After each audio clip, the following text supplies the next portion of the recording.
Welcome back to this video. My name is Rafi Yakub right here, and today's video I'm going to show you on how to check battery report in Windows PC. So let's see.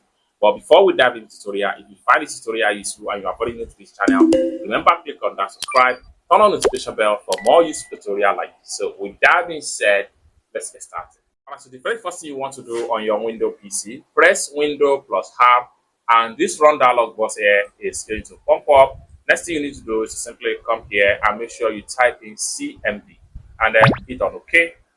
And this is going to pop up. Right here, what you need to do is to come here and make sure you type in power CFG, then slash battery report, then hit enter. In a few seconds, it's going to generate battery reports for you. And the next thing you want to do is to head over to your PC. I'm going to simply click on the folder right here. And then after click on a folder, then we have to simply navigate to local disk. Then under my local disk, I have to go to users. So click on users.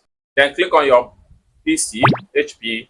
And then right down below right here, you click on your battery report. Double click on that and it's going to load up just like so. Then right here, you have all your battery report, install battery, and recently usage of the battery. You can scroll down and see battery usage right here. Scroll down and see all battery report. Then from the top right here, where you have design capacity for the battery right here, if the design capacity of the battery is less than 40 or is less than 40,000, it simply means that the battery capacity needs to be replaced and the battery of the PC is not in a good shape.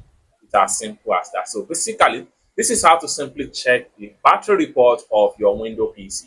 I hope you really got value for this video. If you find this video useful, give this video a big like, and also remember to subscribe to the channel, turn on the notification bell for more useful tutorial about Windows PC. Thank you so much for watching, and I hope to see you in my next video. Bye for now.